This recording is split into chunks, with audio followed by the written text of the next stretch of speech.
I'm reminded of the story of these two kids that went to Switzerland for the first time, and next to their house is this lake frozen over with ice. And they've never seen an ice lake before, so they run outside, and the older brother, who must have been about 12 years old, runs into the middle of the lake. He's so excited, he's walking on water.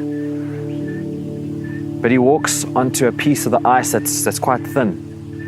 And with the weight of his body, he breaks through and he falls into the ice water, and freezing cold water paralyzes his body that he can't pull himself out, he can't swim, he's stuck. And the undercurrent of the lake pushes his body to a part where the ice is really thick, and he tries to punch through, but he can't get out. And the younger brother, who's about 10 years old, is standing on the edge of the ice, and he sees his brother drowning in front of him.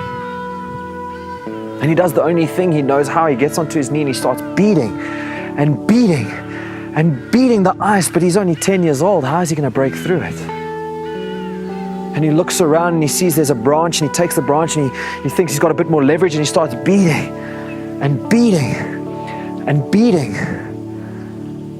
And what motivates him is he sees his brother's face turn an inch blue. And he says to himself, I can't let it go down like this. And he uses every bit of might that he has left, and he keeps beating with the branch and beating and beating and beating. He doesn't give up until eventually he breaks through the ice, and he pulls his brother out and collapses out of exhaustion. The paramedics then arrive, stabilize both boys, and the elder brother is alive because of the younger brother's heroics. And after all of the boys are saved, the one paramedic looks at the other and he says, you know what? It's just not possible. It's not possible that this 10-year-old boy was able to break through the ice. It's just not possible. And the other paramedic says to him, it is possible. It's possible because there was no one here to tell him that he couldn't do it. Can you imagine if somebody was standing there next to that boy whispering and saying, you can't do this. You're only 10 years old. What do you think? You have the courage to do this, the strength to do this? You can't do this. And that poor 10-year-old boy, believing in himself, he couldn't do it, and he would have left his brother to die. And that's why I believe that having the right people around you is the most important ingredient to fighting off any kind of fear. I know in my personal situation, my sister wants to make a big life change, and we were chatting about it yesterday. And she was scared. Fear of failure, fear of rejection, fear of the unknown. All of these fears were plaguing her.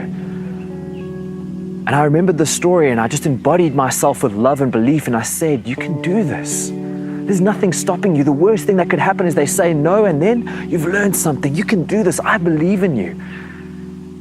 And I could start to see the fear dissipate in her eyes, that she started to believe more than she feared. And that was the power in that. Because as you start to conquer fear, you're able to take other people on the journey with you. Because I know in my own life, I've gone through a lot of rejection, starting my own business, being told no time and time and time again, being rejected after cold call after cold call, and still persevering because I believe there's something better here for me to do. I can now inspire other people who know that there is a dream for them, that they know is greatness for them, but they haven't taken that step yet. Now I can be that person that can help them because I've gone past the fear, and there's that journey there for you as well. I love the quote of Marianne Williamson when she said, our deepest fear is not that we are inadequate. Our deepest fear is that we are powerful beyond all measure. It is our light, not our darkness, that most frightens us. Your playing small does not serve the world, as there is nothing enlightened by shrinking, so that other people don't feel insecure around you. We were all meant to shine as children do. It's not just in some of us, it's in everyone. And as we let our own light shine, we unconsciously give permission for other people to do the same. As we are liberated by our own fear, our presence automatically liberates others. Fear is just false evidence appearing real. And appears so real because we don't have the right support base around us to destroy it with belief and with love for us. So my only advice for you is, if you're scared of something, that's great.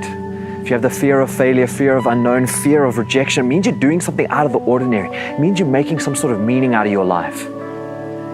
And when you do experience that fear, go to the people that you love and who love you, those who believe in you, those who see greatness in you, and let them help you through the path. And when you get past that fear, help the rest on their way. And so too, you can continue changing the game. Life knew that there was something better for me to do, something bigger for me to achieve, and it moved on me because I wasn't willing to move yet. And I'm so proud to stand here in front of you today and tell you that I haven't gone back to that box, because that box doesn't fit. It's way too small.